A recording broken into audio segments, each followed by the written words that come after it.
이제 4번 나사축을 좀 그리려고 하는데요. 나사축을 그리기 전에 우리 아까 그렸던 것 중에 미처 표현하지 못했던 부분을 좀 표현을 해 보겠습니다. 여기 보면 지금 나사가 외형선으로 표시가 되어 있는데, 이 또한 외형선으로 표시를 하려면 부분 단면 처리를 해 주셔야 돼요. 부분 단면 처리는 가는 실선에서 스플라인을 이용하시고요.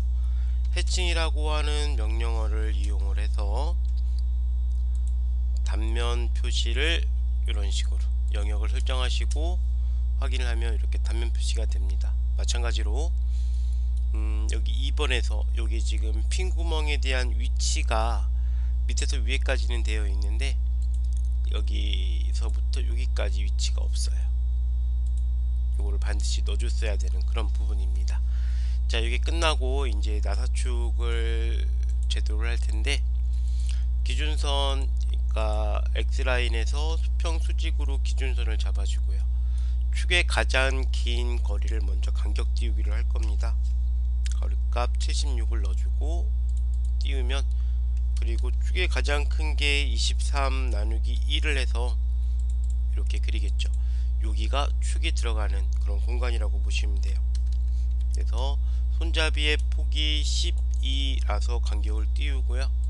간격을 띄운 뒤에 사각형 민영어를 이용해서 이렇게 축의 손잡이를 그릴 수가 있습니다. 다시 간격 띄우기 18만큼 간격을 띄우시고요. 그리고 17 나누기 2를 해서 위아래로 띄우면 그 다음 축에 대한 크기가 이렇게 나오게 됩니다. 이렇게 그리시면 이 축이 나왔죠. 필요 없는 선은 지워주고요. 다시 간격 띄우기, 그 다음 축은 12니까 6만큼을 해서 올리겠죠.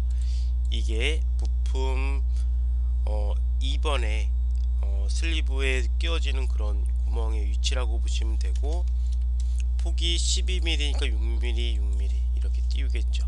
그리고 서클을 이용해서 핀 구멍 1.5짜리 원을 그립니다. 라인을 이용해서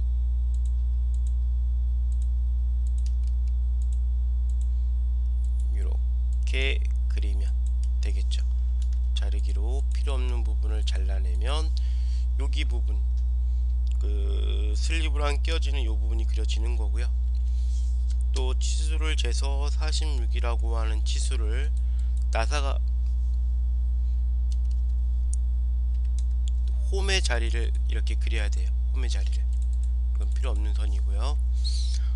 홈의 자리를 그리고 간격 띄우기, 홈의 폭이 직경이 7이기 때문에 3.5씩 간격을 띄워서 홈의 폭을 그려주고요. 다음에 여기 나와 있는 나사가 M10이기 때문에 거리값 5mm를 해서 간격을 띄워주고 사각형으로 그려줍니다. 그 다음에 간격 분해를 시켜주면 이렇게 나오죠. 이 부분은 나사기 때문에 나사 골지름까지의 거리를 이런 식으로 그려줄 수가 있습니다. 챔퍼를 이용해서 시작하는 부분에 챔퍼를 넣어주고요. 이 골지름은 가는 실선으로 그려야 되기 때문에 도면층 변경을 해서 그려주고, 여기 또한 끼워 맞춤이 있는 부분이라 간격 띄우기 1mm를 먼저 해주고 나사축 손잡이 부분도 같이 해줍니다. 그리고 챔퍼를 이용해서 못따기를 하시면 이런 식으로 되죠.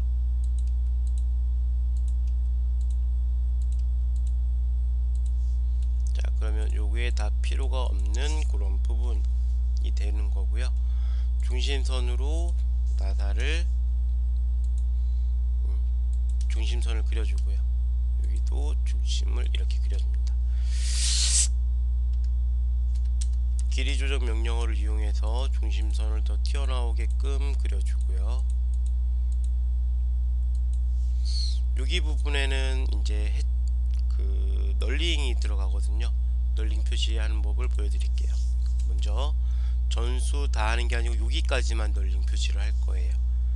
해칭 들어가서 축척을 0.3으로 바꿔주고 각도는 45도에 빼기 15도를 바꿔놓고 영역을 하면 이렇게 됩니다.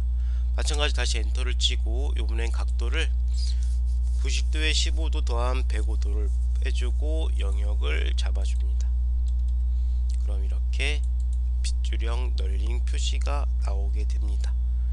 이런 식으로 이제 그려놓으면 치수 기입을 하시는데요.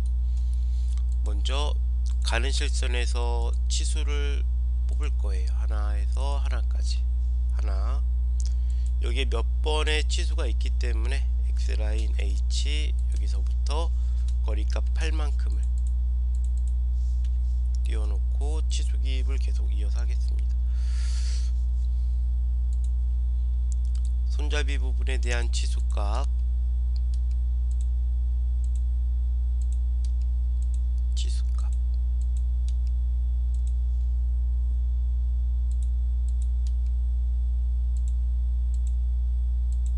이런 식으로 치수를 기입할 수 있고요. 폭에 대한 치수는 직경에 대한 치수는 하나, 둘. 나머지 부분은 여기에서 요 치수, 그 다음에 나사에 대한 치수, 그 다음에 끼워 맞춤이 이루어지는 부위에 대한 치수기, 이런 식으로 치수 기입을 하실 수가 있습니다. 보조선을 다 뺐으면 이제 치수를 먼저 수정을 할 텐데요. ed라는 편집 명령어를 이용해서 지름을 넣겠죠. 그럼 지름이 몇 개가 되니까 파이만 복사를 해서 붙여넣기를 하겠습니다. 여기는 슬래시 파이 7 그리고 10은 M 대문자 M이죠. 나사 표시니까. 그리고 12 컨트롤 V 해서 됐습니다. 여기 부분은 끼워 맞춤이 있기 때문에 소문자 G6이라고 하는 공차 값을 같이 넣어주시면 되겠습니다. 자, 이렇게 여러분들 끝났고요. 이게 끝났으면 이제 다듬질 기호를 넣으셔야 돼요. 다듬질 기호를 복사를 해서 끼워 맞춤이 있는 요 자리만 들어가겠죠. 여기 끼워 맞춤이 있고 다른 부분은 없고요. 그 다음에 면과 면이 맞닿는 부위인 요 부분에 들어가겠죠. 그리고 반지름 값을 넣어주고요. 이렇게만 들어가면 되겠고, 그 다음에 여기에는 센터 축은 센터가 들어가거든요. 그래서 복사를 이렇게 요 두 개만 해놓고 라인을 그리겠습니다.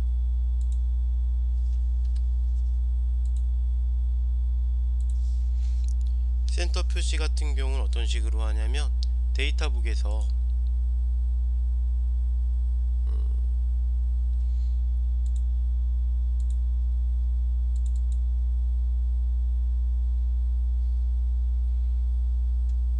컨트롤 F를 눌러서 센터라고 치면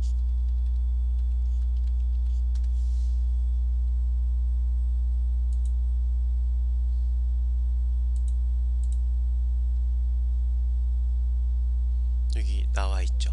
양끝 센터에서 들어가 보면 센터의 표시 방법이 나옵니다. 여기에서 우리는 KSA ISO 6411이라고 하는 걸 쓸 거고요. 컨트롤 C에서 그대로 컨트롤 V를 하게 되면 이런 식으로 들어오게 됩니다. 마찬가지로 5번 도면층에서 센터 표시가 이렇게 이루어지는 거고요. 이번에는 여기 빗줄형 널링을 넣어야 되는데 얘는 점이니까 1번으로 바꾸고 뽑을 수가 있겠죠. 이렇게 여기다가 빗줄형 널림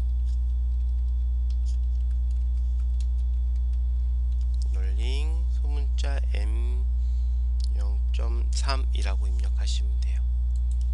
그리고 확인. 이렇게 널링 표시까지 이루어졌습니다.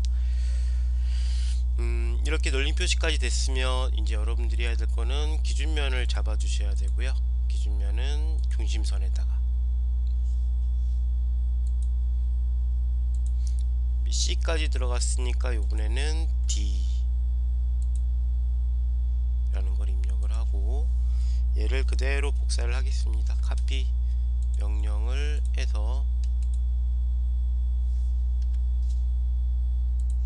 여기는 ed 명령을 해서 E 알파벳 순으로 나가요. 이렇게 D에서 E 이렇게 됐습니다. 얘가 회전체이기 때문에 회전이 필요한 부분에는 흔들림을 넣어 주셔야 되는데요. 지시선을 3번에서 여기에 관련된 부분에 공차를 넣겠습니다. 먼저 흔들림 공차를 기준면 D에서 1을 기준으로 흔들림 공차를 0.012를 넣겠습니다.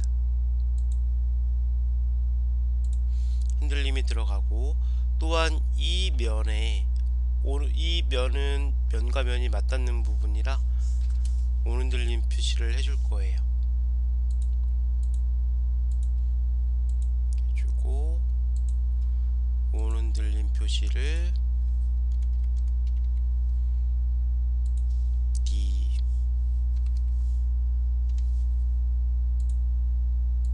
표시를 이런 식으로 해주시면 되겠습니다.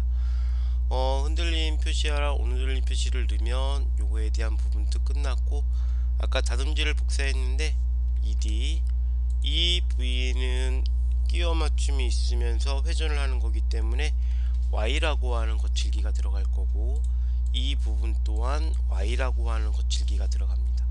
이런 식으로 두 가지의 거칠기가 들어가면 되고, 여기는 y밖에 안 썼기 때문에 얘를 편집을 했을 때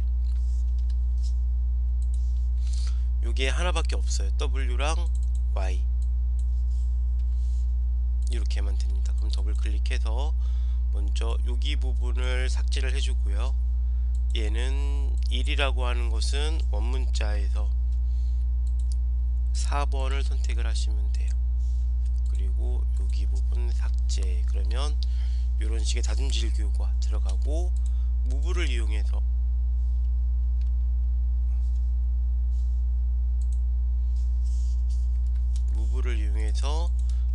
부품을 선택해서 이렇게 배열을 하시면 이렇게 부품 4개를 다 그리게 된 겁니다.